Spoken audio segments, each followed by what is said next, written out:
All right, now usually Storyline Media Library is all about getting our assets into the project, right? But some assets like recorded audio or AI generated images, AI generated audio, content library, videos, images, icons, illustrations, those exist nowhere else but inside your project file. If you lose your file or something happens to your file, your story file, you're toast. And that's exactly why backing up your assets is so important. And Media Library is going to make this so much easier. Also, it's like a bonus tip or a pro tip. When you export your assets, it also gives you a really nice, tidy way to organize everything in a package for your clients or customers. So you can take all the images from your course, audio, video, export it into nice folders, and then you've got a backup of all the media. You can use that as a handoff for your client or just as an organization for the next time you work on that project. So let me show you how this works right here.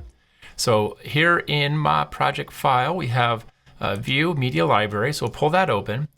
Now, I would do this not just at the end of the project. I'd consider doing this at certain milestones during development, because depending on how much work and how many assets you're creating within Storyline, you may want to have weekly or bi-weekly export just to make sure you have everything, especially like recording audio.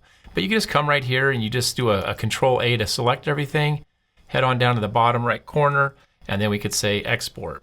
Now, I always liked doing this, whether I was working in Storyline or even other products, to give our client or a customer all of those media assets, just pull them out of the course for the client so they have them in a really nice, organized way. So maybe I'll make a folder called, backup.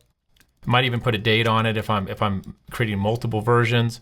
And right now I'm doing images, so let's make an image folder, images, and open that up, and then just choose select folder. And all of those, look at that, are nicely exported. You have a backup of them. Then I do the same thing for audio. I'd go into my audio files, Control-A, select everything, down the bottom, export, and then we'll put these into an audio folder. But it's a really fantastic way for your clients to, or even you, to have a nice organized backup of all of your project files. So that's another reason you're going to want to back these up. But again, just remember, if you're creating a lot of media within Storyline, use an AI assistant, content library, or maybe even just creating your own graphics and then saving them out as PNG files to use. Back those up so you have them and they're outside of Storyline where everything is safe.